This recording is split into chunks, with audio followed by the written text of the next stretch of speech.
fazendo uma oração, pedindo a Deus que esteja abençoando, pedir para vir fazer essa oração para nós. Amém? Senhor Deus, obrigado, Pai, por esse momento que estamos aqui reunidos, Senhor. Já veremos a Tua palavra. Te peço, Senhor Jesus, que o Senhor nos ajude, Senhor, não somente a entendermos, ó Pai, mas acima de tudo que nós possamos praticar tudo aquilo, Senhor, que está na Tua palavra, Pai. Com todas as Tuas orientações, em nome de Jesus, nós te pedimos, te agradecemos. Irmãos, vamos sobre os livros de Samuel.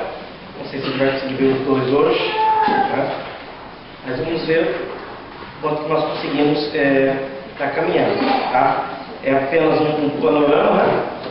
A gente tem uma visão geral. Então nós temos o livro de Samuel, tem primeiro a Samuel e segundo a Samuel, tá? Originalmente era um livro só. Essa divisão de primeiro e segundo Samuel vem da tradução grega, Septuaginta, tá? Então o primeiro livro se inicia com o nascimento de Samuel. Samuel foi o último juiz, né? E termina com a morte de Saul. Então esse é o primeiro livro de Samuel. Inicia ali com o nascimento de Samuel, e no primeiro livro de Samuel vai terminar ali com a morte de Saul, tá? O primeiro rei de Israel. Agora um período de mais ou menos, contando a vida de Samuel mais a de Saul, 120 anos, mais ou menos, tá? Três personagens se destacam nesse livro: Samuel, capítulo 1 ao 7, Saul, do capítulo 8 ao 15, e Davi, do capítulo 16 ao 31, tá? É lógico que esses registros se sobrepõem, porque são histórias, em alguns casos, paralelas, né? Está falando de Saul, mas paralelamente o outro capítulo também está falando de Davi, tá? Bom, Samuel vive bastante tempo durante o reinado de Saul e vê também Davi ganhar por eminência, enquanto Saul continua a reinar até Davi chegar aos 30 anos de idade. Então o que acontece? Samuel, é lógico que vai ver isso depois, mas o segundo livro de Samuel provavelmente não foi escrito por Samuel. Recebe o nome de Samuel, mas provavelmente foi escrito por Gade ou um outro profeta posterior, né, ali da época de Davi. Recebe o nome de Samuel por quê? Porque originalmente era um único livro. Tá? Por quê? Porque na época que Davi já estava reinando, depois Samuel já não estava mais vivo. A gente sabe disso, né? Samuel morreu, Saul até foi lá consultar os mortos, né, para ver se conseguia falar com Samuel. Lógico que a gente sabe que isso é condenado pela Bíblia, mas então a gente vê que Samuel já tinha falecido. Então, segundo Samuel, não tem como ter sido escrito por ele, para registrar mais a respeito da vida de Davi. Bom, o aspecto central e a mensagem de 1 Samuel. Esse livro, vai ser uma transição entre o tempo dos juízes e o tempo da monarquia. Então, no tempo dos juízes, qual que é a ideia? A ideia era que Deus era que deveria reinar sobre eles, uma teocracia. Por isso não havia um governante humano. É lógico que era plano de Deus que posteriormente tivesse a monarquia. No entanto, a ideia de um monarca judeu, hebreu, que estivesse ali governando todas as tribos, não é a ideia dele, não, eu sou o rei, eu mando, não era essa a ideia. A ideia é que ele fosse um instrumento de Deus para que Deus pudesse, através da vida dele, estar governando o povo. Essa era a ideia. Nem sempre o negócio funcionou dessa maneira. Perdão. Bom, vamos lá. Essa é a mensagem central de 1 Samuel para nós: aumento de problemas por escolherem um caminho aparentemente mais fácil, mas inferior da sabedoria humana, em vez do caminho de Deus, por escolherem menos do que o melhor de Deus. O que acontece? Lembra que Samuel, a gente está falando um pouquinho de Samuel, mas Samuel, quando o povo chega para Samuel e pede para Samuel que eles querem um rei, eles desejam um rei como as outras nações, Samuel já está mais idoso. Os filhos de Samuel, que também ajudavam a julgar, eles não estavam seguindo os passos de Samuel. Provavelmente eles foram ensinados, mas eles não estavam seguindo os passos do pai de Samuel. E aí o povo deseja realmente um rei, né, que eles possam ter um rei como todas as outras nações. É lógico que Samuel fica meio julgado com isso, né, porque porque, de certo modo, imagina, ele serviu a vida toda, ele está sentindo meio que o povo está rejeitando talvez a sua liderança, algo desse tipo, né? E Deus deixa bem claro para Samuel que não era ele, não era a Samuel que o povo estava rejeitando, na realidade o povo estava rejeitando era o próprio Deus, é o governo de Deus sobre a vida deles, tá? Bom, poucos personagens se igualam a Samuel em termos de caráter e como agente no desenvolvimento inicial da nação. Só Moisés pode ser comparado a ele. Samuel, ele teve um papel tão importante em Israel, porque de todos os juízes, ele provavelmente foi o único que conseguiu, de certo modo, uma unidade das tribos de Israel. Lembra que na época do juiz, Deus levantava um juiz aqui e ali, né? Mas nunca houve um juiz que conseguiu, entre aspas, liderar a nação como um todo. Tanto é que houve juízes que tiveram mais ou menos vamos dizer assim, uma liderança paralela, contemporânea, talvez um numa região de Israel, outro numa outra região de Israel, mas um juiz que conseguiu realmente trazer talvez uma liderança mais geral, uma unidade um pouco maior entre as tribos, esse foi Samuel. É lógico que tudo isso era um preparo para o advento da monarquia, né? Quando a monarquia fosse ser instituída, tá? Bom, a partir de agora, veremos Israel sob o governo dos reis. Além disso, o aparecimento de Samuel assinala a instituição do cargo de profeta. Havia alguns homens em Israel, mesmo antes de Samuel, no tempo de Samuel, sobre quem o manto da profecia havia caído. A gente vê isso em Números, em Juízes. O próprio Moisés é chamado de profeta, mas não havia um ofício profético organizado. Então Samuel organizou escolas de profetas. Tanto é que hoje a gente vê o pessoal aí querendo fazer, né, em algumas igrejas que tem uma tendência judaizante, escola de profeta, escola de não sei o quê, mas a pessoa está saindo um pouco fora do contexto, que tinha um propósito, né? Era dentro de um contexto que surgiu esses grupos, tá? Num sentido muito real, portanto, ele é o primeiro dos profetas. Então a distinção, até o Novo Testamento fala sobre isso, lá em Atos capítulo 3, quando fala de todos os profetas, a começar de Samuel. Então não é que não havia pessoas que foram usadas como profetas antes, mas como ofício, algo oficial, a partir da época de Samuel. Posteriormente nós sabemos que surgiram os profetas literários, né? Isaías, Jeremias, Ezequiel, Daniel, Zé, Joel, Amós, Obadias, Jonas, todos aqueles profetas que escreveram os outros livros, né, do Antigo Testamento, tá? Depois disso, Deus lhe deu juízo, também é falado em Atos, até o profeta Samuel. Hebreus também fala sobre isso, que mais direi, né? Vai falar sobre os heróis da fé, no capítulo 11, ele fala que mais direi a respeito de Gideão, de Samuel, os profetas. Então Samuel é uma figura marcante, porque com ele termina o período do juiz. Ele começa também, não só como juiz, mas ele institui ali um novo ofício, no caso de profeta, tá? A ordem dos profetas, dá origem a esse movimento, um movimento educacional na nação. É ele quem unge o primeiro rei de Israel, que foi Saul também, unge Davi, que foi o maior de todos os reis de Israel. É interessante que se nós olharmos para a Bíblia, quando a gente vê o nascimento de Samuel, a gente vê que Samuel, ele foi fruto de um pedido que a sua mãe, né, fez a Deus. Ele não fez isso aqui na mochila, mas Ana, a mãe de Samuel, era casada com um homem chamado Eucana. E Ana, ela não podia ter filhos. Então, amados, naquela época, uma mulher que não podia ter filhos, isso não era que Deus, mas no conceito popular, eles achavam que ela era uma pessoa de segunda categoria, ou que talvez ela era alguém desagradável a Deus, por isso Deus não fechou o ventre, não permitiu que tivesse um filho. Então, para uma mulher não ter filho, era uma situação um pouco humilhante naquela época, né? Era como se ela se sentisse que ela não fosse menos mulher do que as outras mulheres. Então, o que acontece? Imagina, Ana não podia ter filho, Eucana tinha outra esposa também, né? Penina, né? Ana e Penina.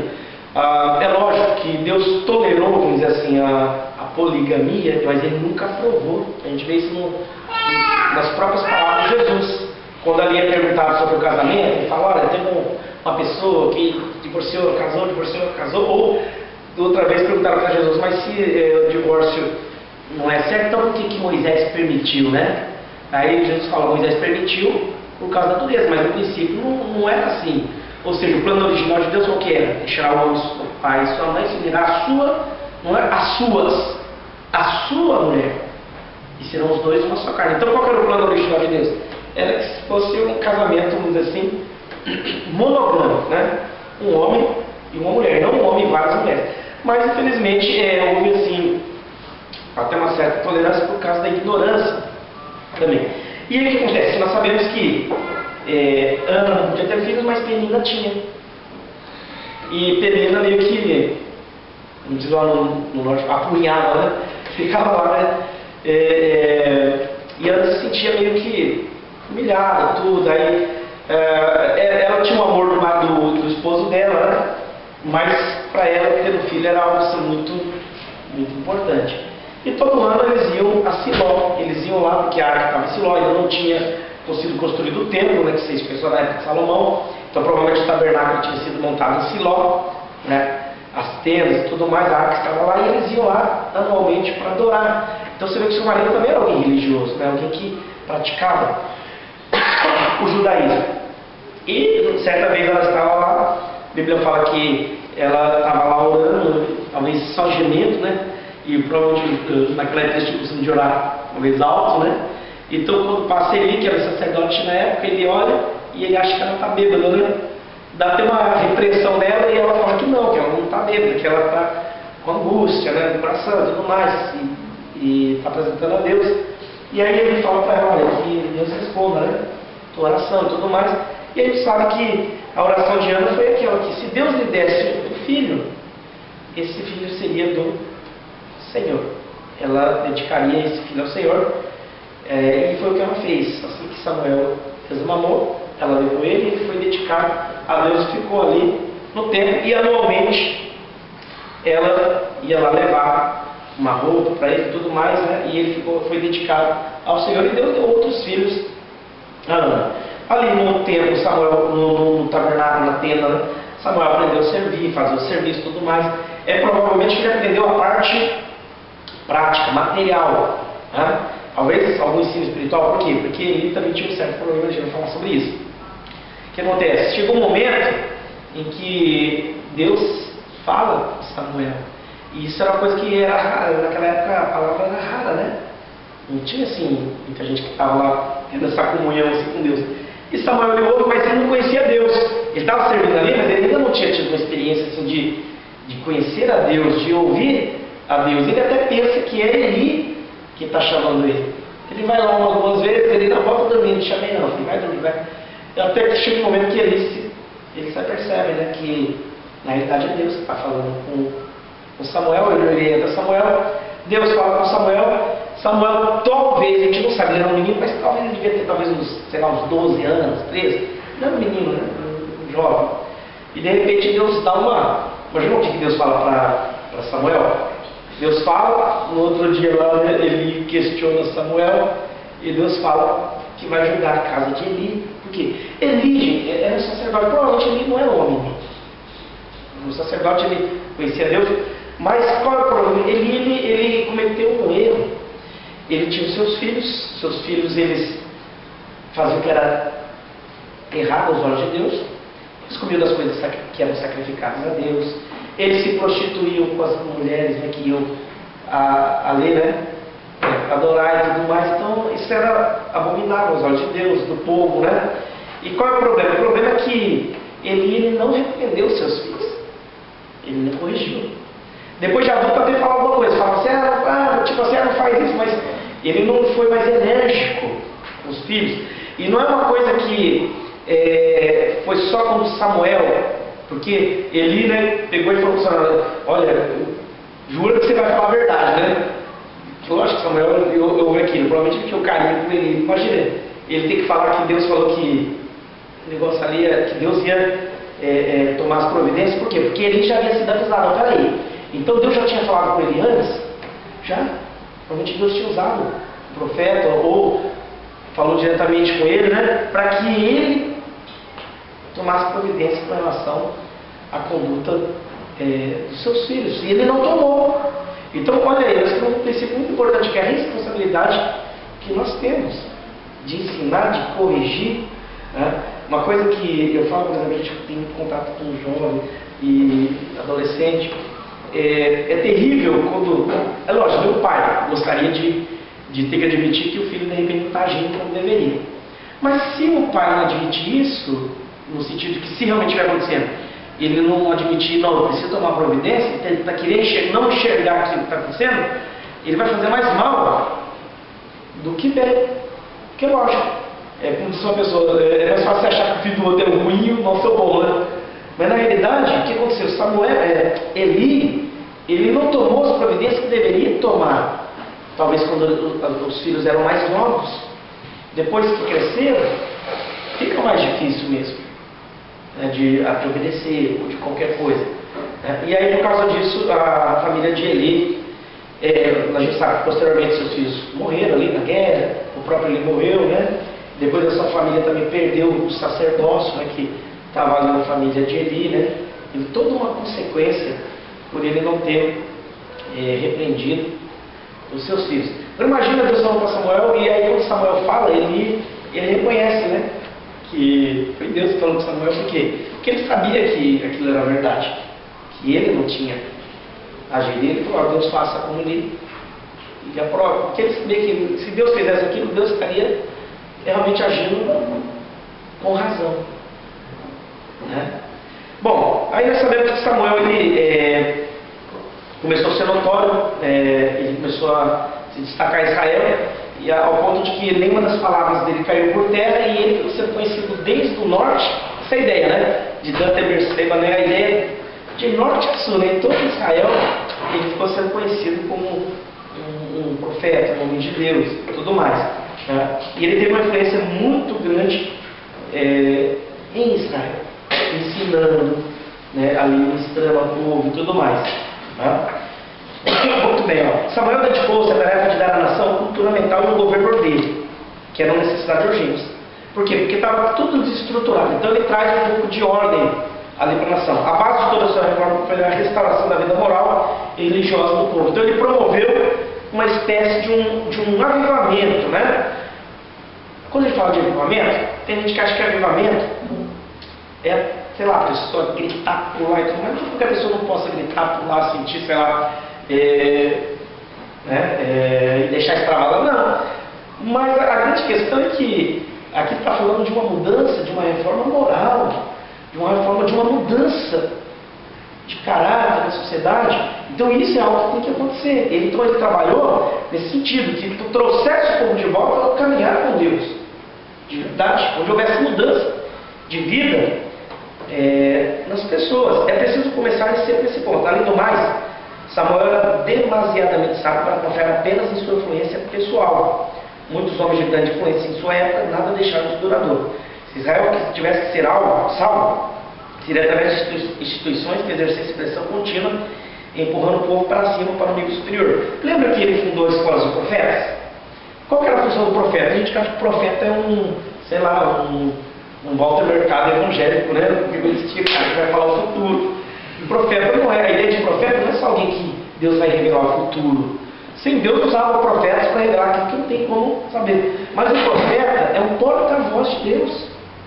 Né? É aquele que vai falar em nome de Deus. Né? Ele vai exortar o povo. Então, por exemplo, quando a gente vê os profetas, o ministério profético no Antigo Testamento, qual era a base do ministério profético? Eles não estavam trazendo uma revelação nova que nunca tinha sido dada. Pelo contrário, se você pegar Isaías, Jeremias, qualquer livro dos profetas, eles vão estar falando e se reportando à lei e está chamando a atenção do povo, dizendo, olha, vocês se afastaram da lei de Deus. Vocês se afastaram. Deus disse lá na sua lei que se isso acontecesse, e essa. Então é como se o profeta fosse usado para trazer o povo à consciência de que eles estavam longe de Deus e exortá-los a uma volta para Deus. Por isso que mesmo no Novo Testamento, quando é falado do dom de profecia, que é o único dom que está, aliás, o único não, é um dom que está sujeito a julgamento por parte da igreja, porque ele pode vir de Deus, quando é de Deus, né, do espírito humano e até do espírito maligno, se sei lá, o inimigo falando através da boca da pessoa. E ele tem o propósito aqui, exortar, edificar e consolar. Então a profecia também tem um caráter exortativo, tá? Principalmente nessa época. Então por que ele funda essas escolas? Por quê? Essas escolas de profetas, a ideia era que prover pessoas que não ficassem só em Samuel. Lembra que no período do juiz ficava em cima de um líder. Morreu o líder, o que acontecia? Não tinha ninguém para exortar, para ensinar, para puxar o povo. Morreu o líder, o pessoal voltava para idolatria, para servir os outros deuses e tudo mais, até Deus levantar outro líder. Samuel tem essa consciência. Por mais que ele tinha uma influência, o povo na sua época está, de certo modo, caminhando com Deus, mas ele sabe que não pode ficar só na pessoa dele. Então a ideia é preparar outros que possam dar continuidade a isso aí. De estar sempre chamando, exortando, né, o povo a estar caminhando com Deus. O meio que ele empregou para esse crescimento interno da nação foi a fundação de escolas. Estas, além de elevar Israel a um nível mental mais alto, auxiliar na adoração a transmitir ideias verdadeiras sobre a natureza de Deus. Então esses que eram, por exemplo, da escola de profeta, eles seriam pessoas que estariam ali ensinando a nação, exortando a nação. Interessante que às vezes, amado, nós precisamos, como cristãos, não precisamos ser às vezes exortados, né? Por mais que a pessoa veja Deus e tudo mais, mas na caminhada, se a gente não tomar cuidado, quantas vezes a gente às vezes, né, dá uma, vamos dizer assim, uma relaxada, né? E às vezes precisa de levar um chacoalhão, uma exortação para, opa, peraí, tem que caminhar, tem que levar a sério, tá? Bom, a transição dos juízes para os reis. O pedido. A mudança aconteceu devido à insistência do próprio povo. A gente vê isso no capítulo 8, que marca o ponto crítico, tá? Então, ali no capítulo 8, versículo 4 e 5, olha o que diz lá, vamos lá. Um desses versículos está marcado aqui, ó. Aqui, ok. Olha só. Então os anciãos de Israel se congregaram e vieram ter com Samuel em Ramá. Disseram-lhe: estás velho, e teus filhos não andam nos teus caminhos. Constitui-nos agora um rei sobre nós, para que nos governe como tem todas as nações. Amados, quando eles pedem isso, não é que estão rejeitando Samuel ou seus filhos e tudo mais. É o próprio Deus, porque eles querem ser como as outras nações, né? Se governar, ter alguém sobre eles como todos os outros povos. Então, o primeiro rei de Israel, é lógico que Deus deu um rei que realmente seria aquilo que o povo queria. Agora, lógico que foi Deus que escolheu ali naquele momento, tá? Mas a circunstância que levou a isso não foi que Deus decidiu, não é a hora, o momento, agora eu vou dar um rei para Israel. Não, foi uma pressão popular em cima de Samuel, tá? E é lógico que Samuel ele fica meio, porque ele sabe que isso é uma rejeição a Deus. De certo modo, estão rejeitando o governo de Deus. Esta palavra não agradou a Samuel, até vou ler isso aqui, ó. Não agradou a Samuel quando disseram: dá-nos um rei para que nos governe. Então Samuel orou ao Senhor, e o Senhor lhe disse: ouve a voz do povo em tudo o que te dizem, pois não te rejeitaram a ti, mas a mim, para eu não reinar sobre eles. Até então, quem estava reinando sobre eles era Deus. Deus que estava reinando sobre o povo. Quando eles fazem isso, de certo modo, eles estão rejeitando esse governo de Deus. Eles querem realmente uma figura humana ali, tá? Bom, não se tratava de um impulso momentâneo, mas sim de um estado de deliberação e conferência prévia. Os anciãos foram a Ramá com o propósito de apresentar o assunto ao profeta. Sem dúvida alguma, eles se reuniram, consideraram a questão muito bem e estudaram o passo com tanta resolução. Quer dizer, quando eles foram falar com Samuel, foi um negócio que eles foram lá, vamos discutir. Não, eles já foram, já sabiam o que eles queriam. Então, provavelmente, eles já conversaram isso antes de chegar até Samuel. Você sabe que às vezes isso acontece em igrejas também? Às vezes eu falo porque uma vez eu falei com o meu irmão: toma cuidado, filho, você não entra nessa furada. Porque às vezes a pessoa está contente com uma coisa ou outra, em vez de chegar e conversar, já conversou com todo mundo. Aí quando eu chego, já chego lá com uma solução para o líder, para o pastor, sei lá, e já o que é que faz e tudo mais. Não é muito diferente do que o povo fez aqui. Quando eles foram falar com o Samuel, eu já tinha conversado. Chega lá, você acha que chega lá, então a gente não sabe, o que você acha? Não, olha Samuel, a gente né? Já viu aqui, já oferecemos, já conversamos, já decidimos. Olha, o negócio é o seguinte, nós queremos um rei como todos os outros. Né? Então foi uma coisa que, de certo modo, não foi feito sem até esse momento aqui, quando foram até Samuel, sem o conhecimento de Samuel. Não foi? Uma decisão sem o conhecimento de Samuel. Uma coisa que desagradou Samuel, e aí o que Samuel faz? Ele foi orar. Porque ele ficou meio contrariado com aquilo, né? Ele foi orar porque, de certo modo, se chega um grupo lá, de ancião e tudo mais, ele está sendo responsável. E por quê? Você está velho, galera, você não vai poder estar mais, o negócio está ruim, a gente acha que, né, tem que fazer alguma coisa. Mas ninguém foi perguntar para Samuel, então ele vai orar, porque ele ficou chateado com aquela atitude dos líderes de Israel, do povo. E Deus fala para ela: Samuel, não foi você não, né? Esse rejeitando é a minha pessoa, não é a tua pessoa. Né? Então ouve o povo. Né? Ou seja, Deus dá, então vamos dar o que o povo quer. Né? Agora, a pergunta que eu faço: você já viu um folheto? Esqueci o meu nome, estou esquecendo. Foster, uma coisa Foster. Que ele fala assim: a voz, o nome do folheto é assim: a voz do povo não é a voz de Deus. Eles não colocam a voz do povo é a voz de Deus. O folheto diz: a voz do povo não é a voz de Deus. Nunca foi a voz de Deus, é a voz de Deus. Onde que na Bíblia diz que a voz... Já viu a gente falar isso, que a voz do povo é a voz de Deus? Se a maioria quer, porque Deus quer. Mas onde na Bíblia? Lá no Êxodo, a voz do povo era a voz de Deus? Aqui nesse momento, a voz do povo era a voz de Deus? Nunca foi dessa maneira. Porque não é a vontade do povo que vai dizer que... Não, é nós, que somos povo de Deus, que temos que nos conformar à vontade de Deus, não o contrário. Se todo mundo quer de um jeito, então quer dizer que é porque Deus quer ser, mas está de acordo com as Escrituras? Não está muito não, mas a maioria decidiu, mas é complicado. Não basta a maioria ter decidido, nós temos que saber se isso está de acordo com as Escrituras. Se não estiver de acordo, é duro falar, então todos estamos errados. Não é verdade? Pode ser a maioria, mas está errado. Então nós vamos lá. Olha só. Sem dúvida alguma, se reuniram e consideraram a questão, só a aproximação de Samuel foi marcada pelo respeito. De certo modo, eles respeitaram. Eles não estavam descontentes com o profeta em si. Não era a questão de Samuel em si. O que eles viram é o seguinte, que Samuel já estava numa idade que dali a pouco ele não poderia mais estar à frente. Essa é uma realidade. Só que, entre aspas, não houve assim uma busca de Deus, como é que a gente, o que o Senhor, né, vai estar fazendo? Eles decidiram o que eles achavam seria o ideal.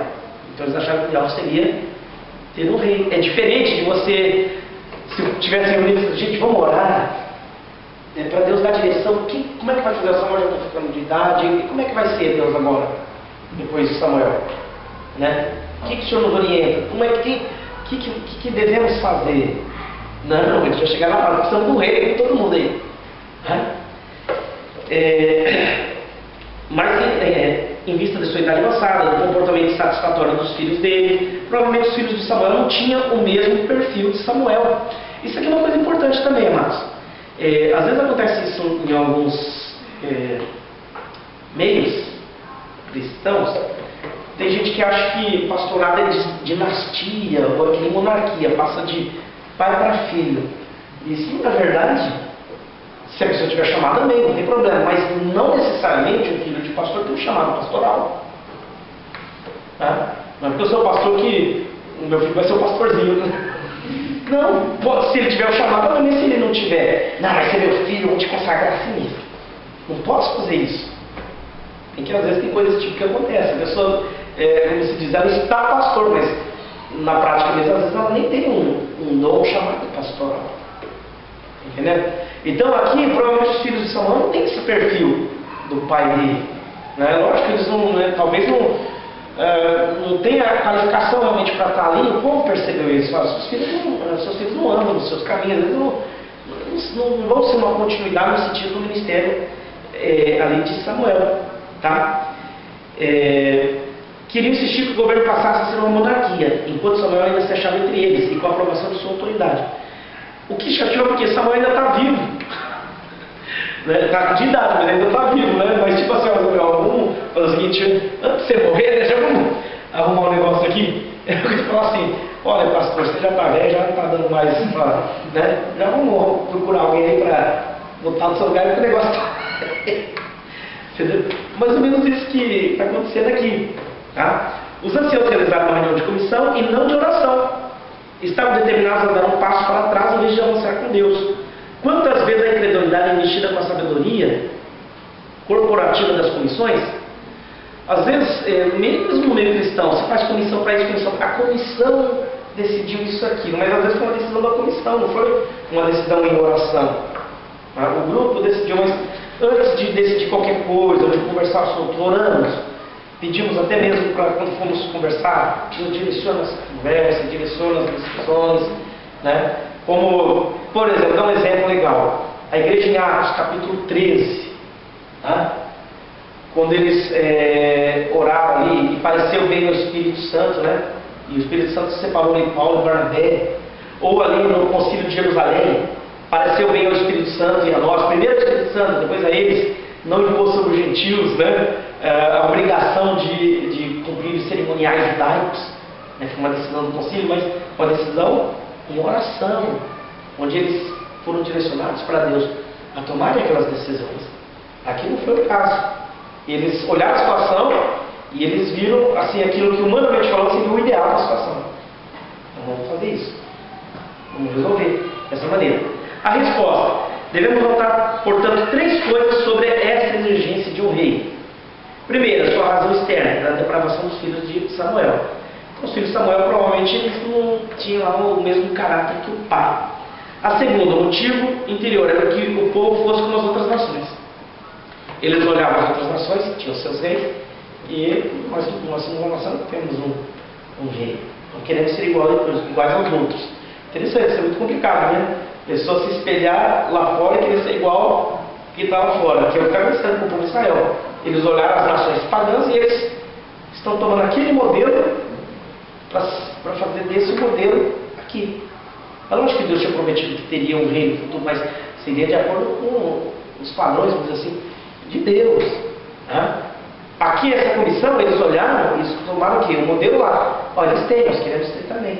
É a mesma coisa do cristão que ele olha lá fora e ele toma aquilo como padrão para a sua vida. Complicado. Terceiro, o significado mais profundo era que Israel rejeitara a teocracia.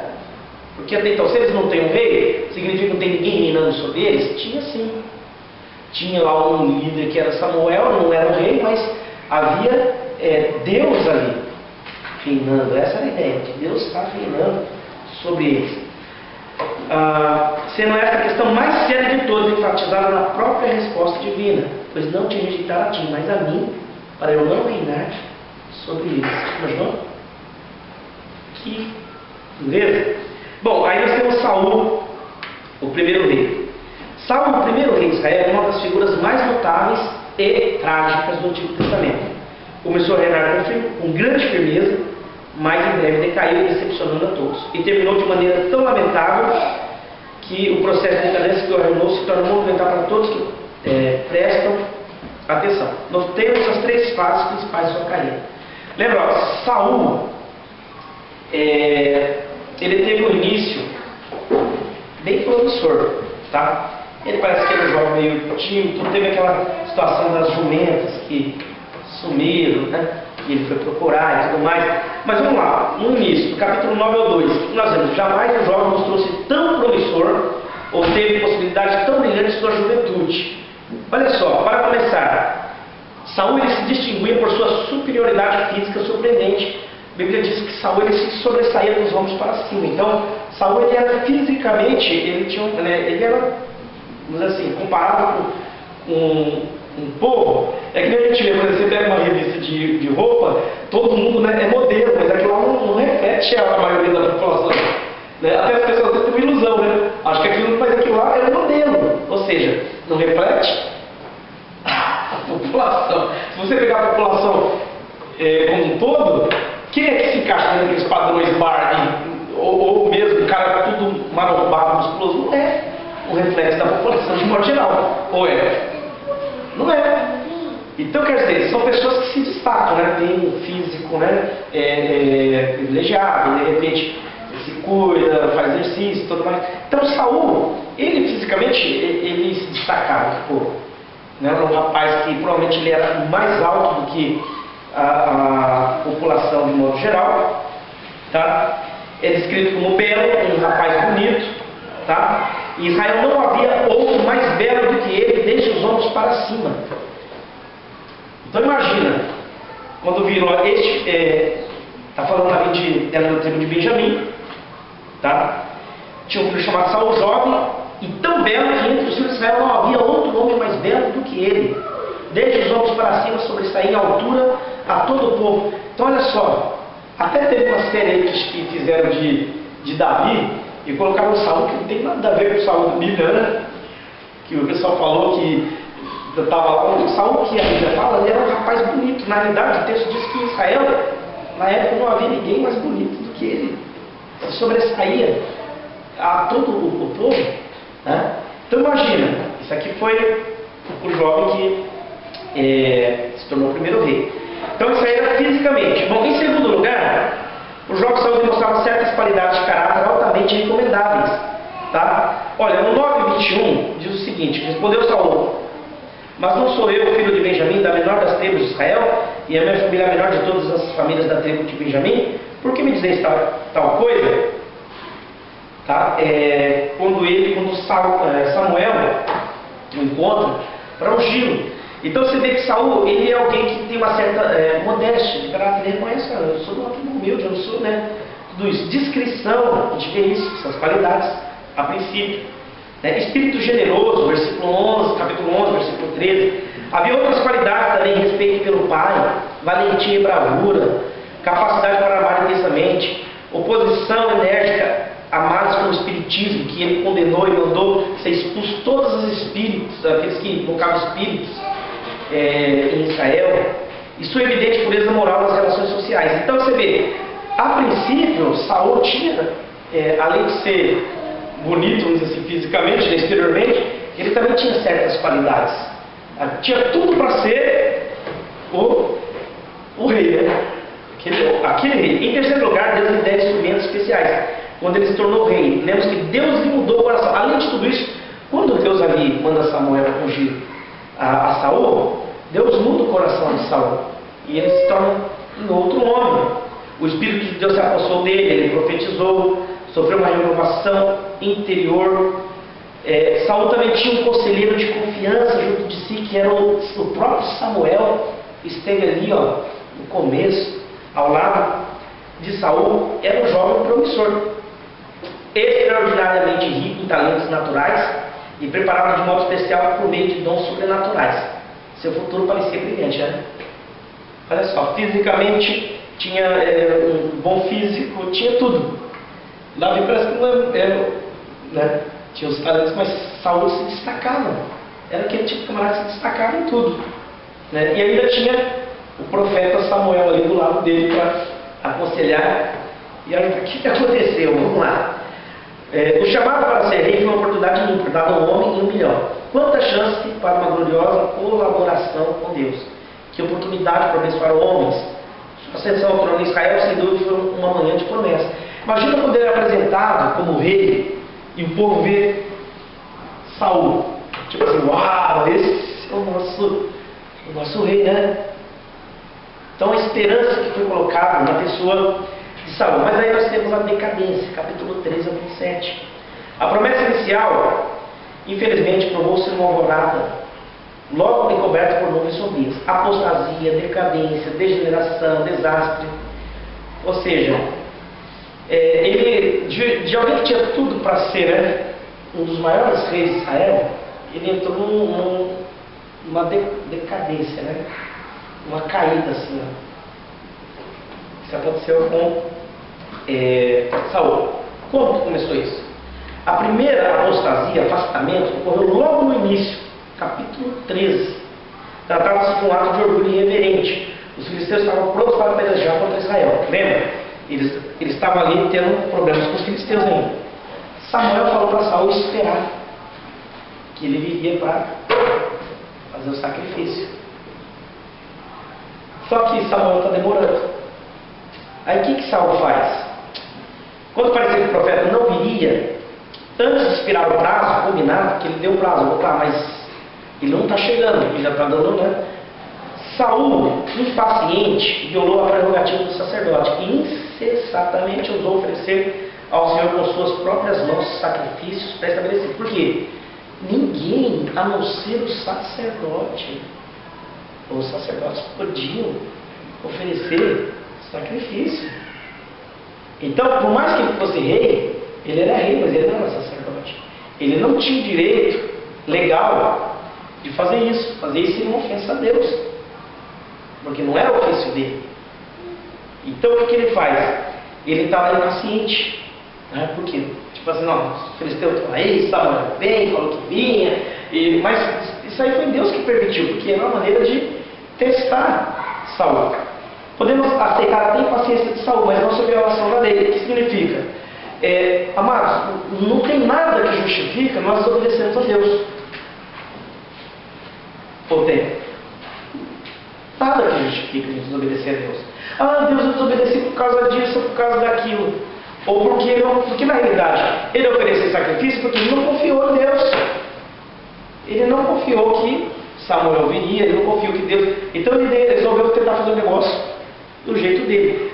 Saul usurpou o lugar de sacerdote. Por ser rei, achou que poderia exercer o ofício do sacerdote. Samuel repreendeu. Procedesse neciamente em não guardar o mandamento que o Senhor teu Deus te ordenou. Tive isso no capítulo 13. Cadê? Versículo... Esqueci de pegar aqui. Aí. Aqui, 11. Perguntou a Samuel: o que fizeste? Respondeu Saul: quando vi que o povo ia se espalhando, e tu não vinha nos dias aprazados, os filisteus já se tinham juntado em Micmas, pensei, agora descerão sobre mim Jeová, e ainda não obtive a benevolência do Senhor. Assim senti-me constrangido a oferecer o holocausto.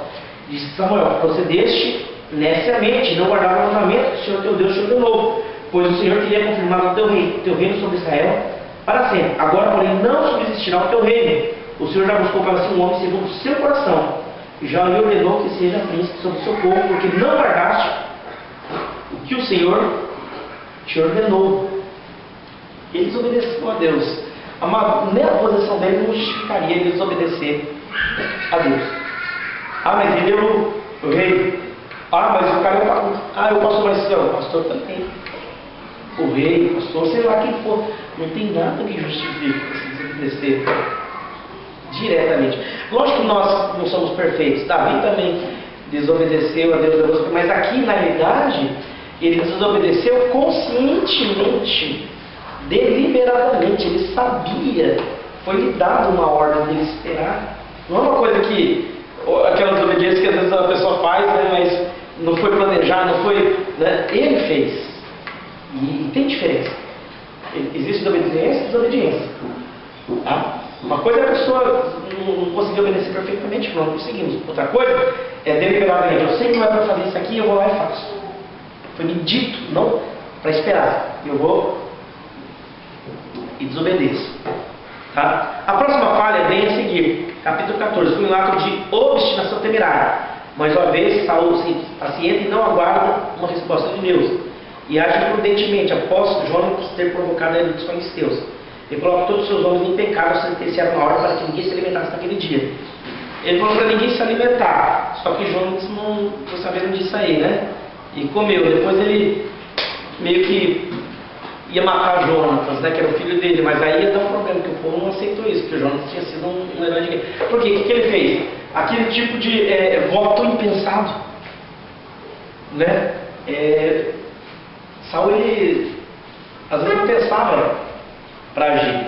No capítulo 15 surge uma falha mais grave. É uma mistura de desobediência e engano. Uma manifestação de que Saul se achava agora o rei diante de Deus, e não mais o certo. Saul já não se preocupava em agradar a Deus, mas ao povo e a si mesmo. Recebeu o governo teocrático, onde Deus reinaria através da sua vida. Contudo, decidiu reinar sozinho. Na realidade, Saul está tomando o negócio das mãos dele, está esquecendo que na realidade quem tem que reinar é Deus através da vida dele. Mas ele está tomando as decisões sem se preocupar se essas decisões vão agradar ou não a Deus. Ele recebeu uma ordem. Qual era a ordem? Para destruir completamente os amalequitas. E ele não cumpriu essa ordem. Você lembra daquele Amã, na época de Esther? Lembra do Amã? Que tentou matar todo o povo judeu, e ele fez com que o rei, né, carimbasse uma lei que não dia seria exterminado. Esse Amã é amalequita, descendente dos amalequitas. Só que aqui, ó, foi dito para Saul o quê?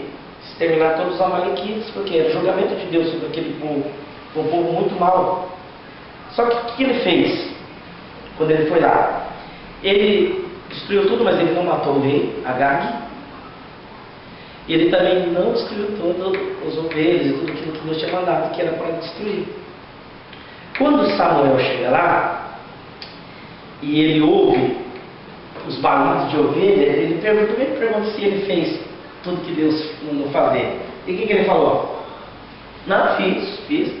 Mas que barulho é esse que eu estou ouvindo? Ah não, isso aí é que eu trouxe ele para oferecer ao Senhor, e conservou ainda o rei Agag, vivo, que tinha sido mandado matar. E aí Samuel falou assim, olha, você desobedeceu a Deus. Aí ele já foi jogar o culpa no povo, né? Não, mas é que o povo, não sei o que, né? E aí o que acontece? Aí Samuel fala para Saul, tem o Senhor tem o Senhor tanto prazer em holocaustos, em sacrifícios, como ele tem em que se obedeça a sua palavra? Porque obedecer é melhor que sacrificar. Olha, a gente aprendeu uma coisa aqui, tem gente que se sacrifica, né, e gosta de, sei lá, orar, fazer, isso são coisas boas, o sacrifício foi Deus que tinha ordenado, mas ele está dizendo que isso tudo, se for uma atitude exterior, mas que não envolve obediência a Deus, Deus não tem prazer nisso. E a gente vê que interessante, a Bíblia diz que Deus tem prazer na obediência. De certo modo, se eu for pensar, obedecer a Deus é uma maneira de você adorar a Deus. Obedecer a Deus é uma maneira de você honrar a Deus.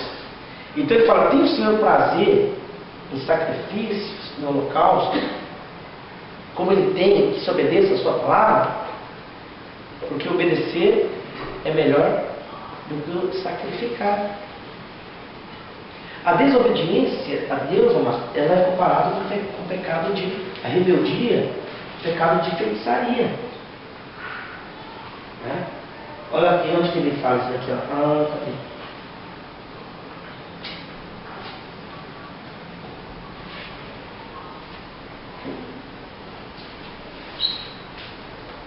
Aqui, capítulo 15.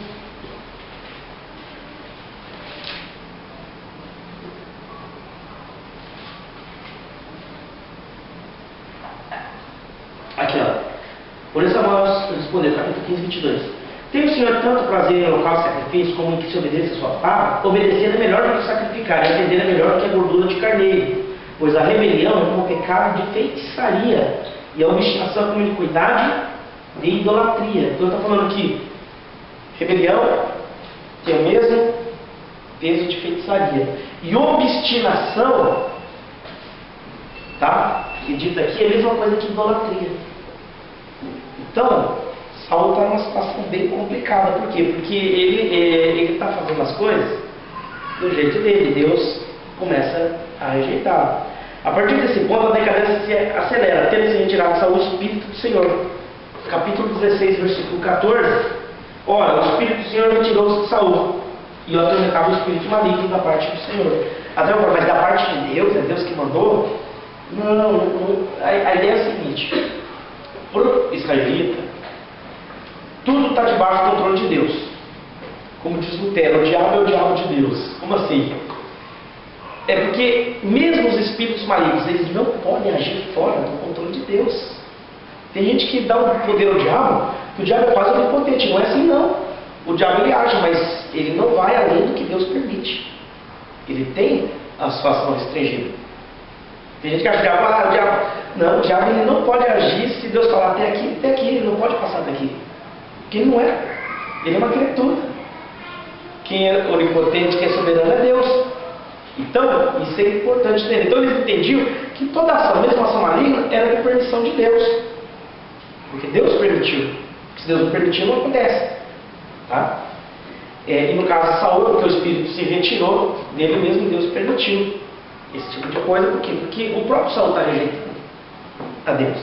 Tá? O fracasso final Sua carreira declina finalmente leva a feiticeira de Endor.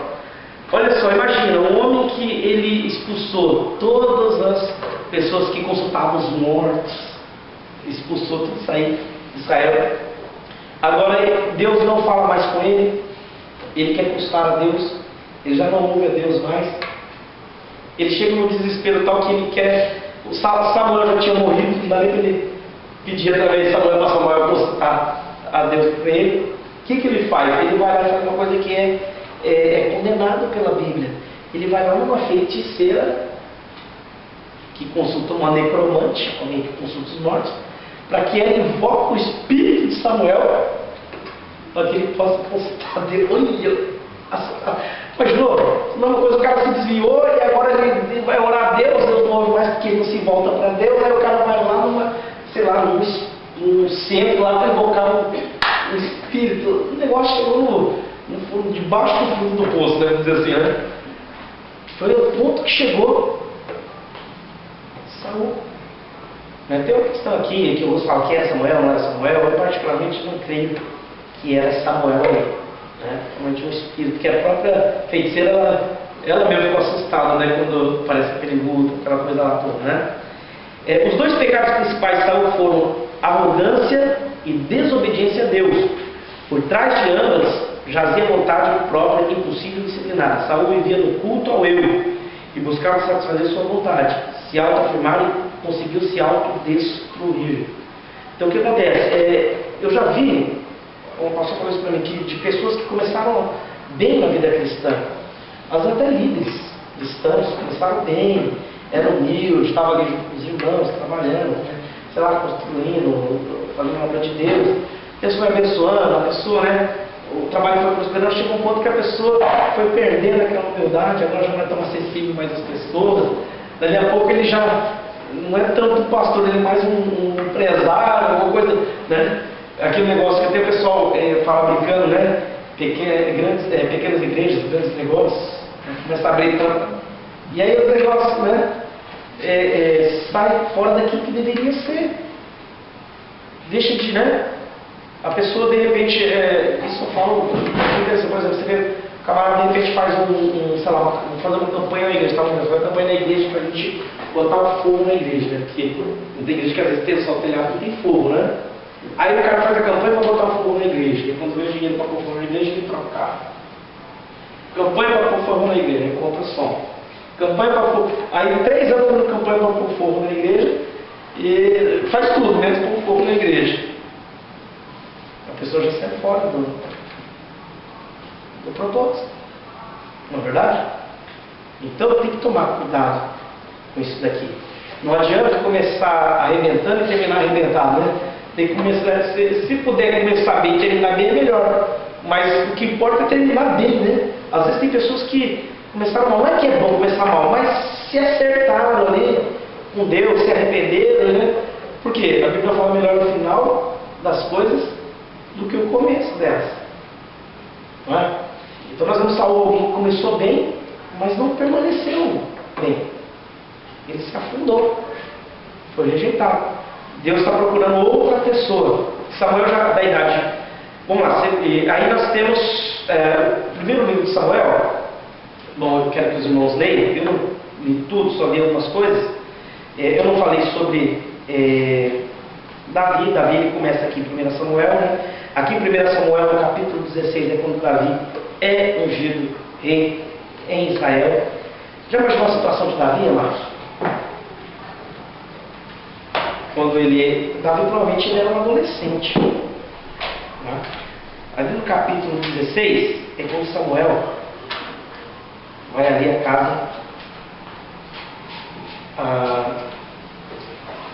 de Davi. Aqui,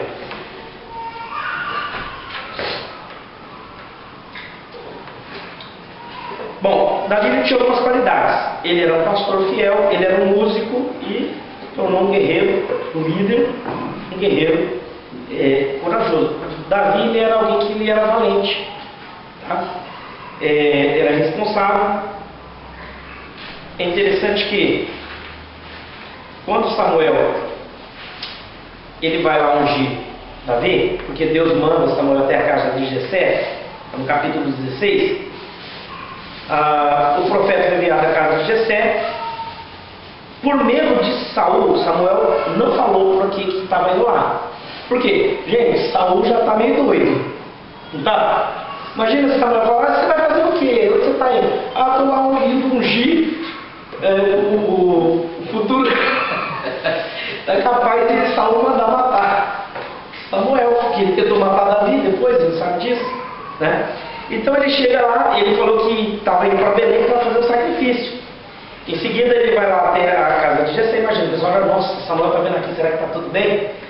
E aí ele fala que vai estar ungindo um dos filhos dele, né? Quando os filhos de Jessé se apresentam, o profeta cometeu o mesmo erro anterior, em se deixar impressionar pela aparência exterior. Por quê? Imagina, ele ungiu o primeiro rei de Israel. Como é que foi o primeiro rei de Israel? Um cara assim, uau, né? Mister Universo aí, né? Aí ele chega lá na casa de Jessé, aparece o filho mais velho de Jessé. Então os filhos, né? Quando ele olha o mais velho, todo bonitão lá, ele, nossa, isso aí, certamente esse é o futuro. Eu acho que eu estou diante do futuro rei de Israel. E Deus fala assim, não é esse aí não. Né? Não se deixe levar pela aparência. Tá? Ele diz, olha, não olha o que o homem olha. Diz que Deus não olha o que o homem olha, ele olha o coração. O escolhido por Deus foi o filho de Jessé menos apreciado. Por que menos aprciado? Presta atenção, gente. Na cultura hebraica, o filho mais velho ele é mais importante. Então, em ordem de importância, onde está Davi?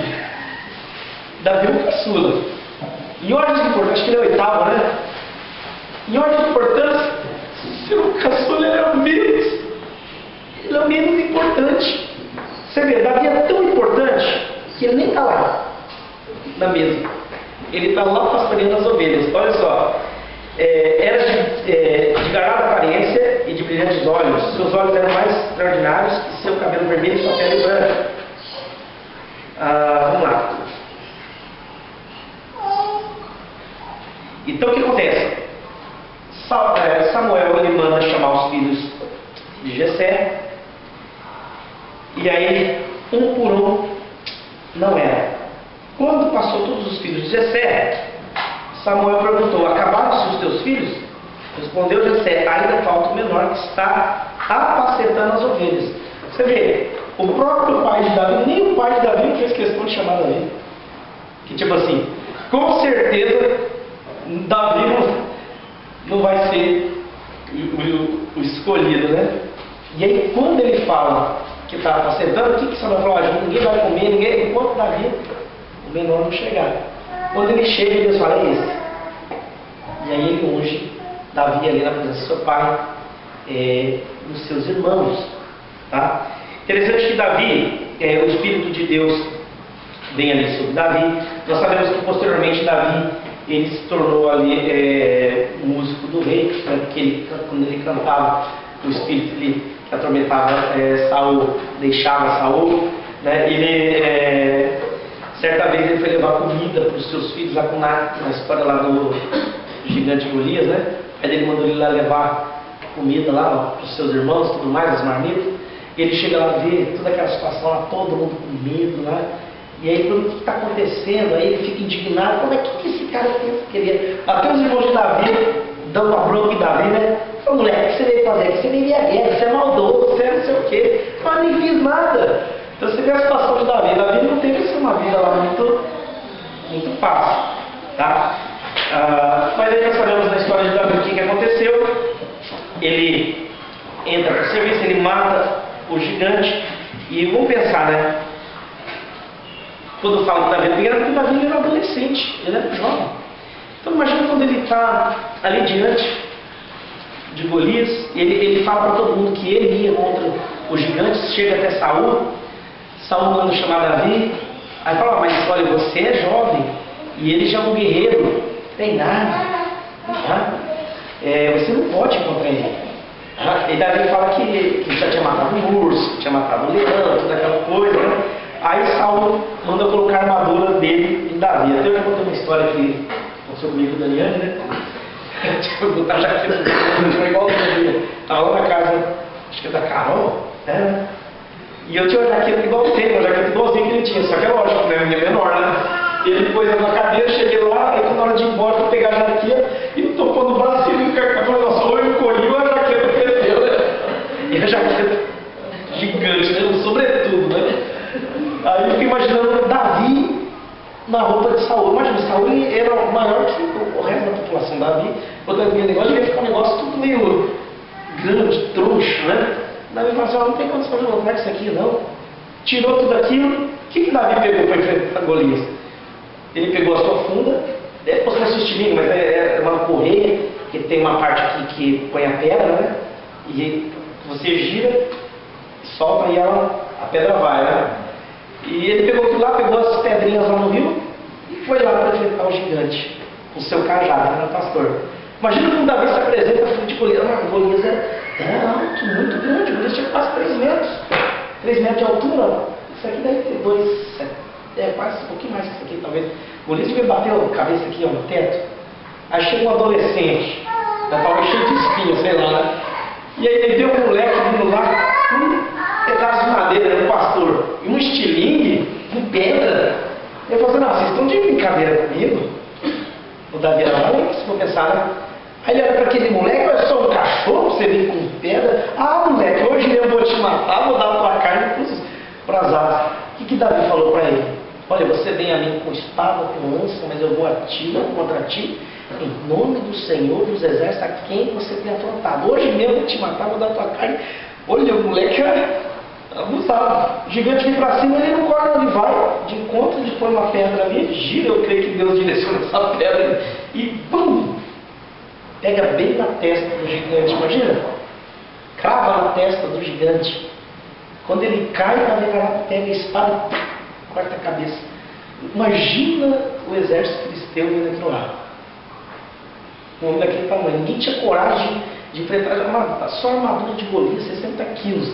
Você imaginou você lutando com uma armadura de 60 quilos? Isso é pesado para você, uma roupa de 60 quilos para você andar. E Davi vai lá, mata Golias, ali a vitória do povo de Israel. E é lógico, Davi ele começa a se tornar conhecido. Depois ele acaba se tornando realmente um soldado. Só que chega um momento que começa a incitar ciúme em Saul. Por quê? O pessoal fala, Saul matou 1000, mas Davi matou 10.000, ou coisa desse tipo assim, né? Aí imagina, Saul já começa a perceber, né? E ele começa a perseguir Davi. Tá? Então Davi só veio a reinar por volta dos 30 anos de idade. Foi quando ele começou a reinar. Saul já tinha reinado 40 anos. Se a gente for ver, foi 40 anos Saul, 40 anos Davi, 40 anos Salomão. E depois o reino se dividiu. A gente vai falar sobre isso depois. Em Reis, ou em Crônicas. Né? Então tá, e teve todo aquele período que Davi foi perseguido por Saul. Saul tentou perseguir, Davi se escondia nas cavernas. Né? As pessoas lá só juntou com Davi um monte de gente cheia de problemas, endividados, pessoas tranqueiras. Foi essa turma aí que se juntou com Davi lá e Davi liderando essa turma aí. E foram essas pessoas que se tornaram futuramente os valentes de Davi. Os camaradas, tudo. Imaginou? Davi está fugindo, já está com seus problemas, ainda se ajuda com ele uma turma de endividado, de gente com problema, cheio de rolo na vida, e começa a seguir a liderança de Davi. Ele ainda teve oportunidade de matar Saul. Pode pensar? Ele teve a oportunidade de matar Saul. O que Davi fez quando ele teve essa oportunidade de matar Saul? Seria muito fácil para ele, né? Pô, já fui ungido rei, já sei que sou escolhido. E olha, Deus permitiu que Saul estivesse aqui na minha frente. Basta matar, eu estou no trono. Ele não faz isso. Ele até cortou um pedaço do manto lá, mas para mostrar para Saul que ele não queria mal a Saul, porque ele sabe que Saul, apesar de tudo, tinha sido um escolhido de Deus, né? Foi Deus que tinha escolhido ele e está reinando. Então, ele falou que o Senhor, né, deixou que Deus tomasse as providências contra Saul, ele não tocou em Saul. É lógico, não é no sentido que alguns fazem hoje, não tocar no juiz, que quase coloca o pastor como um Deus, não é bem assim não. Entendeu? É lógico que Davi entendia de autoridade, então Saul estava errado, mas ele entendia que ele não estava acima de Saul naquele momento. Saul ainda era autoridade, então acima de Saul havia autoridade de Deus, então ele deixou que Deus agisse para estar ali retirando Saul, que foi o que aconteceu. Mas ele mesmo, ele não tentou fazer as coisas acontecerem na força. Seria muito cômodo para ele. Pô, o cara já quer me matar mesmo. Já mostrou que se tiver oportunidade vai me matar. Então deixa eu acabar com isso, né? Eu estou me defendendo. Legítima defesa, né? Mas ele não faz isso. Ele espera que Deus o coloque onde era para ele estar, né? Que foi o que aconteceu. Futuramente ele se tornou rei. Tá com a morte de Saul, Davi ele começa a reinar, mas ele não reina sobre todo Israel. A princípio ele reina durante 7 anos e 6 meses em Jerusalém, e só depois que ele é reconhecido por todas as tribos. Ele poderia muito bem tentar se apossar agora, né, Saul? Não, mas ele não fez isso. Ele esperou, e depois as outras tribos, né, realmente vieram lá e o aceitaram, e ele foi ungido também rei sobre as outras tribos. Então ele reinou 7 anos em Jerusalém, e depois 33 anos sobre todo o Israel, dando um total de 40 anos. Tá? Como já mencionado, 1 e 2 Samuel é um único livro. Tá? O reinado memorável de Davi é destacado e apresentado como objeto de grande relevância, merecendo um estudo especial, uma vez que Davi foi o verdadeiro fundador da monarquia. Por quê? Apesar de Saul ter sido ungido o primeiro rei de Israel, ele não estruturou o reino, a monarquia. Isso aconteceu no reinado de Davi. Davi estruturou, ele conquistou, né, ele subjugou alguns povos inimigos. E quando ele passa o reino para Salomão, o reino já está estabelecido, o reino já está estruturado. Então, na prática mesmo, quem estruturou a monarquia em Israel foi Davi. Ele é que trouxe uma organização política e tudo mais em Israel.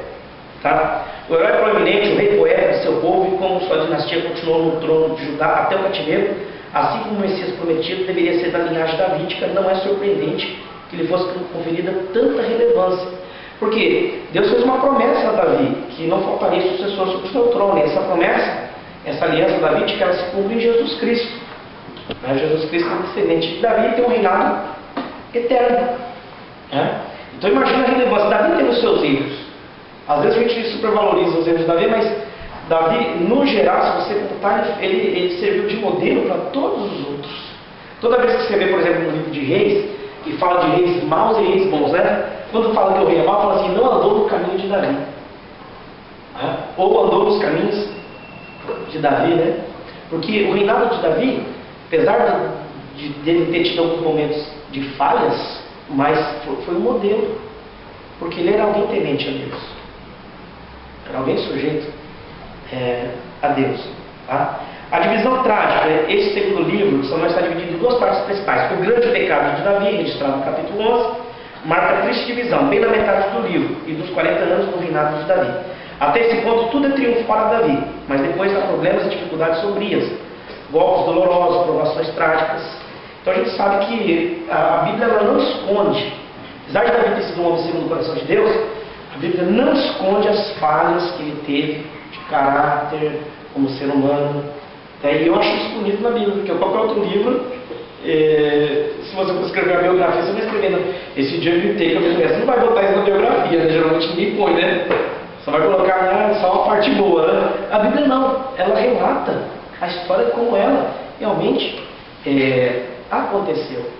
Algumas outras coisas que vocês podem ler depois, eu não falei, quando Davi estava sendo perseguido, sobre ali teve aquela história da Abigail e tudo mais, tem outras histórias que dá para vocês estarem lendo, então está dando uma geral. Tá? A mensagem espiritual central, segundo Samuel. O livro segundo Samuel enfatiza que todo pecado do reino do indivíduo comum, dos homens de posição superior ou inferior, dos piedosos e dos incrédulos, produz certamente fruto amargo. Não existe pecado sem sofrimento. Isso se aplica especialmente à concupiscência dos olhos e ao pecado sexual, que foi a razão da ruína de Davi. Já viu que tem um livro escrito falando que 3 coisas que podem derrubar um servo de Deus. Vocês sabem quais são? Quem já ouviu falar isso? 3 coisas que podem roubar o homem de Deus, o servo de Deus. Dinheiro. A pessoa ela ama o dinheiro pode ser uma coisa que derruba ela. Ganância, né? Ao dinheiro. Orgulho. Saul foi orgulhoso, né? A pessoa começa a ser soberbo, orgulhoso, se achar melhor que todo mundo, ou se achar acima de tudo, até de Deus. E mulher. Não é mulher em si, né? Pecado nessa área. Camarada se deixar levar e peca. É triste falar, mas eu creio que todo mundo aqui já ouviu falar de, por exemplo, de líderes cristãos que caíram em adultério. Quem já ouviu falar sobre isso? Não é uma coisa que arrebenta? Faz um estrago profundo na igreja? Faz um estrago. Que nem a pessoa falou, a gente não é tão forte como Sansão, nem tão sábio como Salomão, e nem tão valente como Davi. Eu já vi o pastor falar isso uma vez. E esses 3, Sansão, Salomão e Davi, eles caíram em pecados nessa área. Então tem que cuidar, tem que vigiar, tem que fugir da aparência do mal. Davi, ele caiu em pecado com Batseba. Por quê?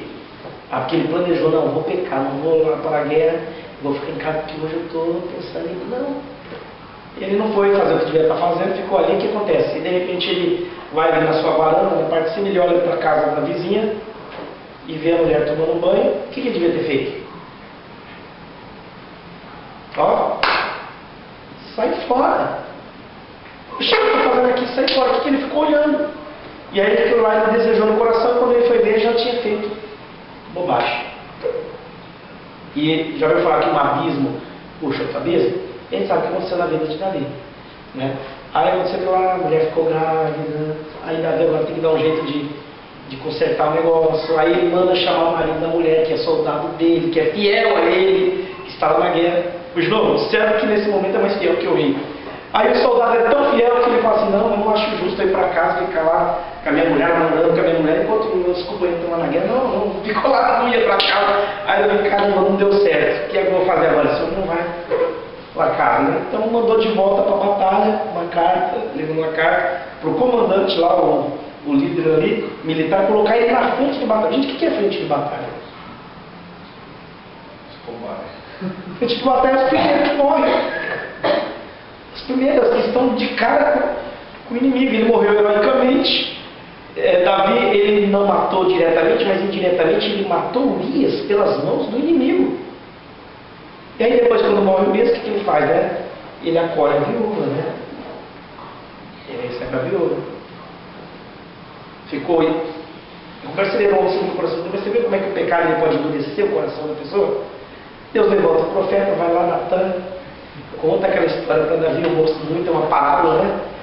De um homem tinha uma ovelhinha só, e o outro lá tinha várias, aí ele recebe lá, em vez de ele matar uma das suas ovelhas, ele vai lá, pega a ovelhinha daquele, só tinha uma, e aí ele mata, estrega os seus convidados. Davi fica muito irado com aquilo, né? Não, que pode ser, cara, tem que ser réu de morte, pode fazer uma maldade dessa. E aí Natan, ele fala, é você esse homem. Porque Deus te deu tudo. Davi, ele recebeu o rei. Ele tinha várias mulheres que na realidade nunca foi aprovado por Deus, mas ele tinha, né? Se fosse por causa disso, né? E aí ele vai lá e pega a mulher de Urias que só tem uma. Agora o que é bonito em Davi, que é diferente de Saul. Se a gente for olhar, o pecado de Davi foi algo muito sério. A diferença, mano, quando Davi foi confrontado com o seu pecado, qual foi a atitude de Davi? Por exemplo, quando Samuel confrontou Saul com o seu pecado, qual foi a atitude de Saul? Se justificar, né? Não, porque você estava demorando, tipo assim, eu fiz porque você não... Né? Não, porque o povo, né? Não, é que essas ovelhas eu trouxe para oferecer a Deus. Então você vê que Saul ele tenta justificar os seus erros. Dá uma razão, não, eu errei, mas não foi bem um erro, né? Agora, Davi, quando ele foi confrontado, o que ele fez? Ele não falou, mas a culpa foi dela, quem mandou ela ficar tomando banho ali na... O que ele falou? Pequei contra o Senhor. Ele não falou os outros pecou, não foi porque não, eu pequei, eu errei. Ele sabia que ele tinha errado, ele sabia qual era a consequência do seu erro. E Natan fala, mas também Deus perdoou, porque eu pegar e era um pecado, tá? Pela lei deveria morrer. Mas Deus o perdoou, porque Deus, que conhece o coração, viu que Davi realmente se arrependeu, teve consequência deles. Gente, Deus perdoa, não vai pensar que não tem consequência. Davi se arrependeu, mas olha, teve consequências sobre a sua família, sobre tudo. Olha, o que Deus falou, o que você fez escondido vai acontecer a céu aberto. A gente sabe que depois lá teve a rebelião do seu filho Absalão, lembra? A pessoa ela faz um movimento, aí ela tira o líder e tudo mais e conquista o povo. Isso é a mesma coisa que Absalão fez. E a gente sabe o que aconteceu depois, né? Teve aquela revolta da vida que podia olhar só as consequências. Absalão pegou e ele teve relação com todas as concubinas de Davi, assim, praticamente a céu aberto, para todo Israel ver aquilo. Você vê as consequências? Deus perdoou Davi, mas houve muitas consequências dos seus pecados. Então, uma coisa que as pessoas não entendem é o seguinte: Deus perdoa, mas pecado tem consequência. Não é verdade? Mesma coisa, uma pessoa, sei lá, ela casada, ela sendo casada trai, Deus perdoa, às vezes até o cônjuge pode perdoar, mas consequência vai ter, dependendo, né, da situação, não tem consequência. Por exemplo, se, sei lá, engravida uma pessoa aí, vai ter consequência, não tem como, vai carregar isso aí para a vida. Ou dá para desfazer, tem coisa que não dá para desfazer. Entendeu? Então, foi o que aconteceu com Davi. Houve consequências dos seus pecados, sobre a sua vida, sobre a sua família. Ele se arrependeu, mas ele não foi fácil para ele depois disso, né? Teve o filho também que faleceu, né? Da mulher. Até Davi orou. Também, né? Exatamente. Ele orou, ficou em jejum, não comeu e tudo mais. E aí depois que morreu, ele levanta lá do rosto e ele reconhece: olha, quando estava vivo eu orei, Deus podia ouvir, mas alguns falam: nossa, mas por que Deus não ouviu? O menino não tinha nada a ver com isso e tudo mais. Mas eu vi um comentarista falando algo interessante. Ele falou o seguinte: imagina como é que seria a vida desse menino. De repente Deus ter levado esse menino foi um ato de misericórdia com a vida daquele menino.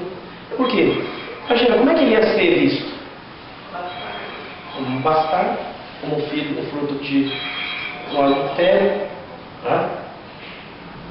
Toda vez que alguém olhasse para ele, ele lembrava que ele era fruto daquele pecado de Davi. Então ele ia carregar um fardo, provavelmente ele ia ser um rejeitado, né? Então ia ser muito difícil para ele. Futuramente Deus deu outro filho, que foi Salomão. Mas se a gente for para pensar, Deus sabe o que faz. Por que Deus recolheu? Imagina, ia ser fácil para ele? Eu acho que não ia ser muito fácil. Então talvez, a gente não pode falar que né? Porque a Bíblia não diz em si, né? Mas talvez o fato de Deus ter recolhido esse menino foi uma maneira de poupá-lo, de levar ele, poupá-lo de uma vida meio, ele ser estigmatizado como fruto de um adultério, de um assassinato, de um pecado. Apesar que não tinha nada, a culpa não era dele, né? Era de Davi e Batseba. Mas infelizmente ele viria nesse contexto. Se foi isso ou não, nós não sabemos. Isso é a opinião de um comentarista. Tá?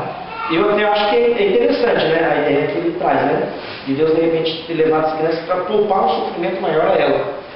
Tá? Se foi ou não foi, nós não sabemos. Isso aí só Deus sabe. Tá? Bom, o livro enfatiza isso. Né? Davi e Hebron, perguntamos por que Abner e Israel a princípio rejeitaram Davi. Uma razão pode ter sido um temor ciumento da parte de Abner.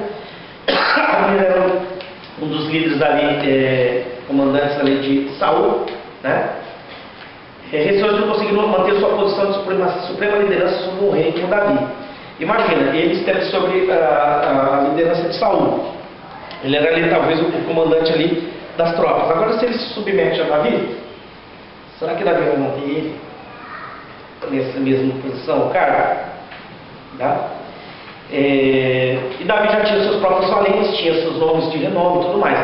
Mas pode ter havido outra razão para Israel rejeitar o novo rei. A confiança em Davi tinha sido abalada por causa da sua recente estadia entre os principais inimigos da nação. Lembra que Davi esteve entre os filisteus. Lembra que Davi também, quando ele foi lá, ele se fez de louco, né? Você vê, Davi ele era esperto também. Ele está lá, né? Ele falou: vocês caras vão me matar. Ele começa a babar e tudo mais. Imagina, você fica imaginando Davi lá na frente daquele rei, ele se babando, dando uma de doido. Ele fala: mas por que vocês trazem um doido aqui? Eu não quero um doido aqui. Mas ele fez aquilo para não morrer, né? Então Davi também era esperto, né?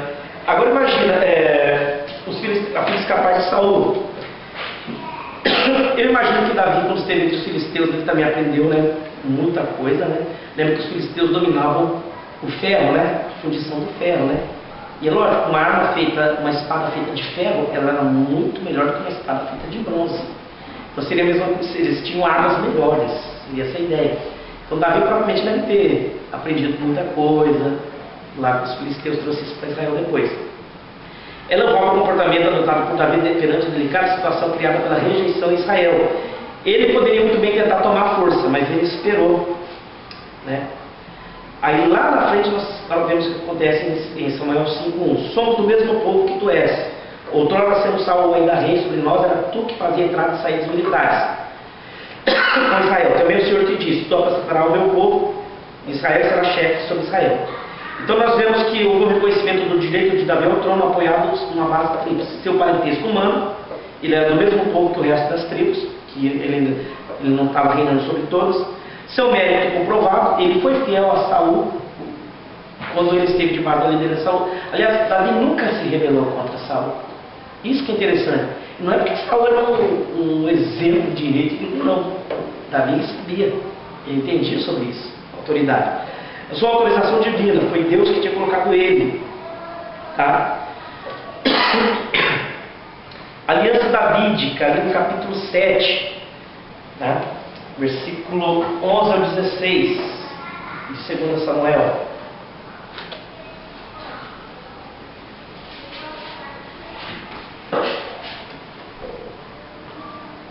Vocês lembram que Davi ele queria edificar uma casa a Deus, o templo? Davi queria construir um templo, porque ele não achava certo ele morar numa casa e a arca, né, de Deus, que ele sempre usava a presença de Deus, estava numa tenda, que era o tabernáculo, né? Então ele decide no seu coração que ele quer construir um templo.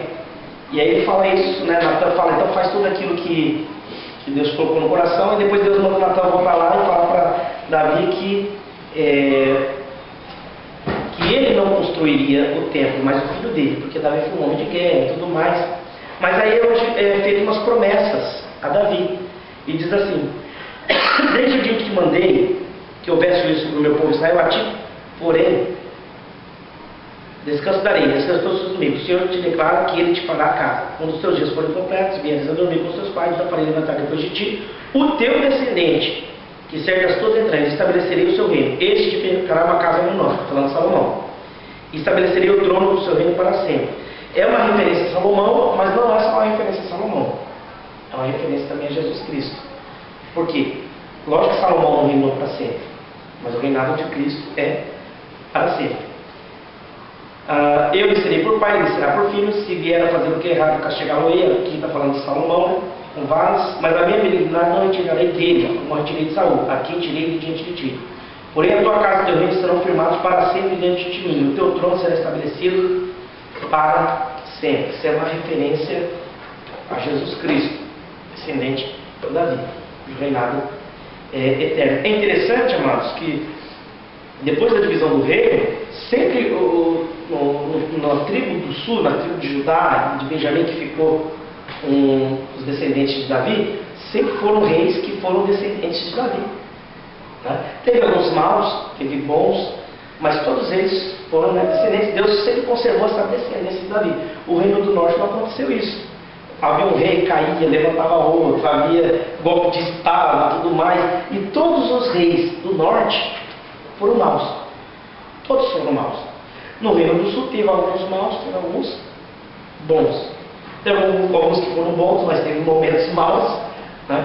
Mas Deus, ele sempre conservou descendência ao trono de Davi. Houve uma sucessão. Tá? Vamos lá. É bem parecido com a aliança abraâmica, porque é uma aliança incondicional. Incondicional significa o seguinte: não depende de uma condição. Deus já estabeleceu que a casa de Davi, né, seria um reinado eterno, né? Para sempre. Se cumpriu Jesus Cristo. O grande pecado de Davi. Bom, com relação a Davi, já cometeu alguma coisa, né? 4 coisas a considerar. Devemos observar a vida de Davi como um todo. O que significa? Não é justo a gente também condenar Davi só pelo pecado dele. Ele pecou, mas ele fez muitas coisas boas. ele foi um bom rei, ele foi temente a Deus, né? A gente aprende muitas coisas com a vida de Davi. Devemos levar também em consideração o arrependimento de Davi. Ele pecou sim, mas ele se arrependeu, né? Jamais houve alguém mais abatido e envergonhado pela autocondenação e arrependimento do que Davi, depois do seu pecado. O Salmo 51 é uma expressão disso daí, né? O Salmo 51, quando você lê, alguém já leu o Salmo 51?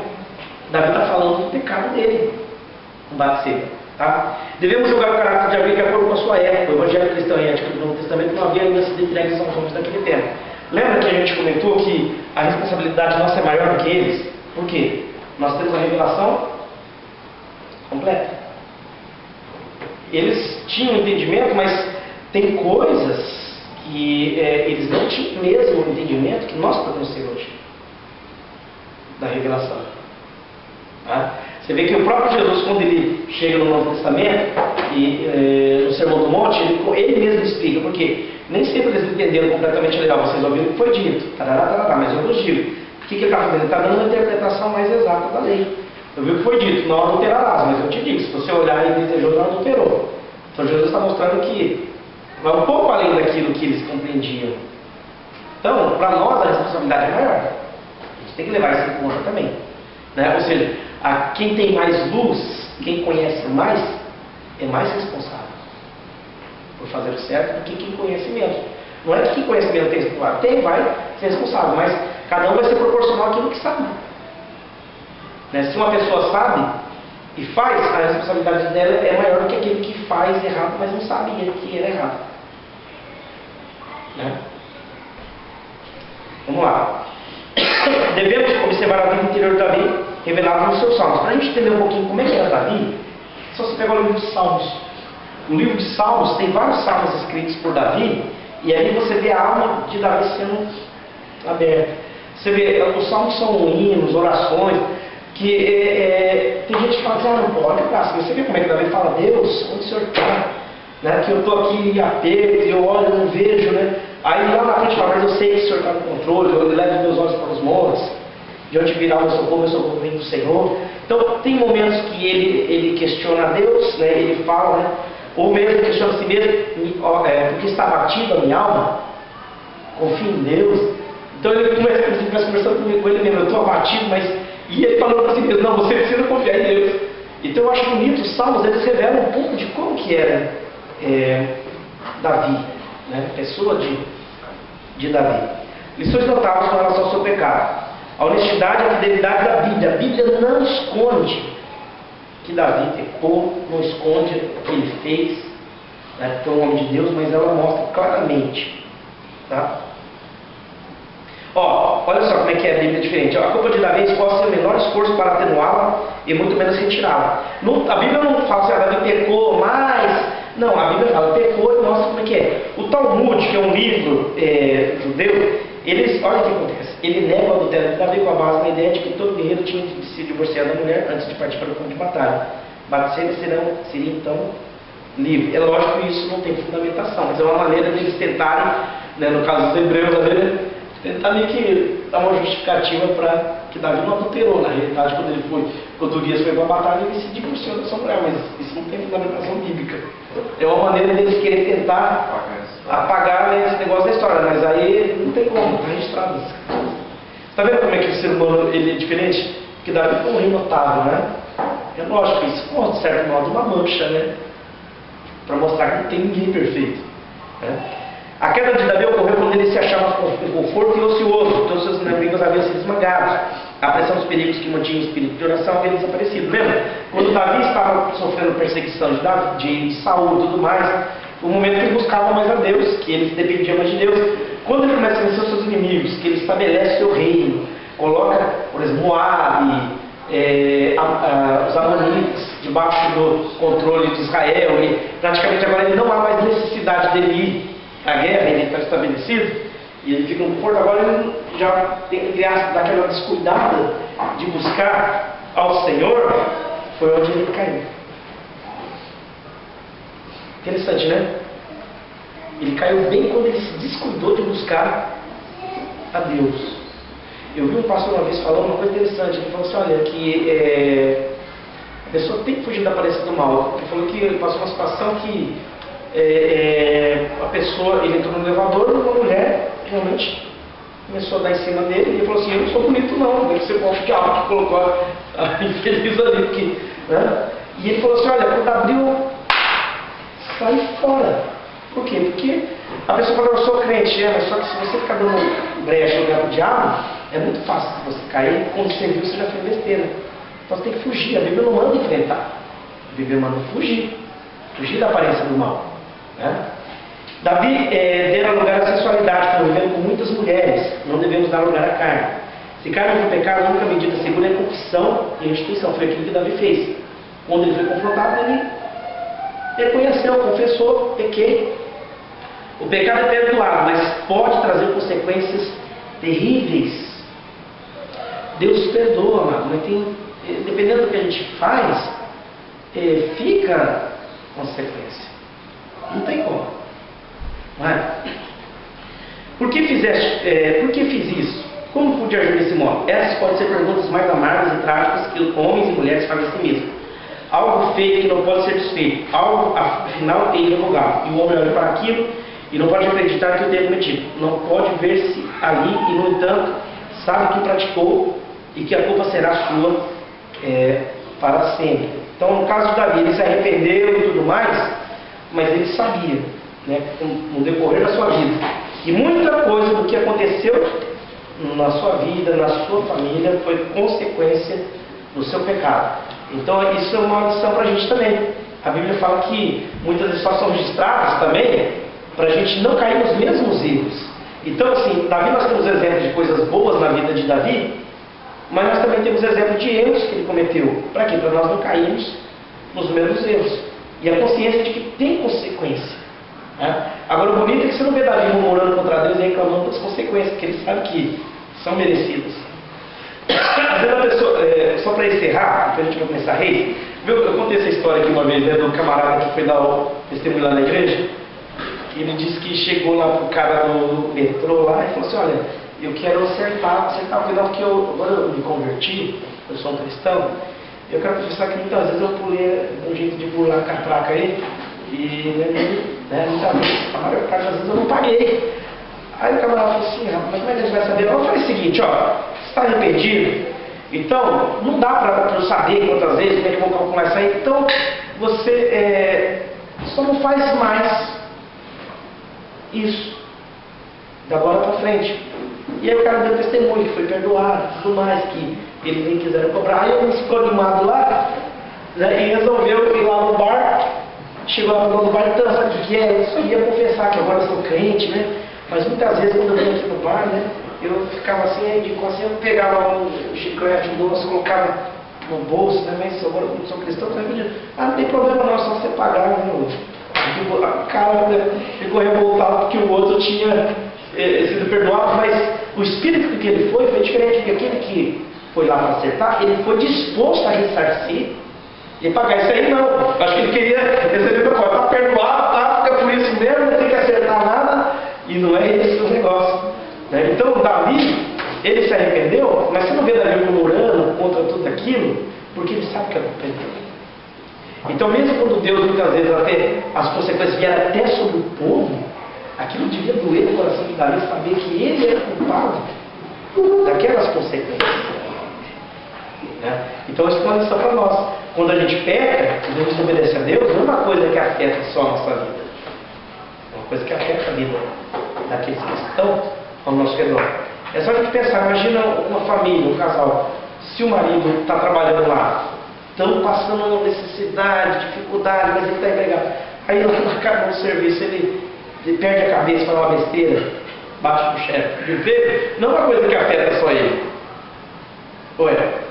Afeta sua esposa, afeta seus filhos, né? Os amigos, porque de repente se o cara pega a birra de brasileiro, não conta. Então é uma coisa que é muito séria. Ou o casal se separa, não é uma coisa que afeta só o casal. Se tem filhos, afeta os filhos. Então, pecado é uma coisa que não implica só a nossa vida. A gente aprende isso também com a vida de Davi, né? E aí depois a gente vai entrar em Reis e a gente vai depois dar uma puxada ver se a gente consegue terminar. Também que são muitos livros, né? Tem jeito, né? Mas deu para ter uma geral? Agora é lógico, não contei toda a história, tem muitas historiazinhas aqui ainda em Samuel, que a gente não falou, detalhes, tá? Eu gostaria que os irmãos lessem 1ª e 2ª Samuel, que tem bastante coisa que dá pra gente tirar, tá? Alguém tem alguma pergunta? Falar alguma coisa antes da gente encerrar? Não?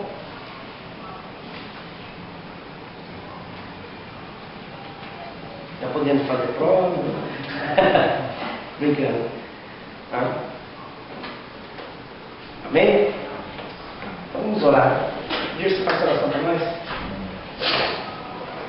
Oremos ao Senhor. Te louvamos, meu Deus, por essa oportunidade.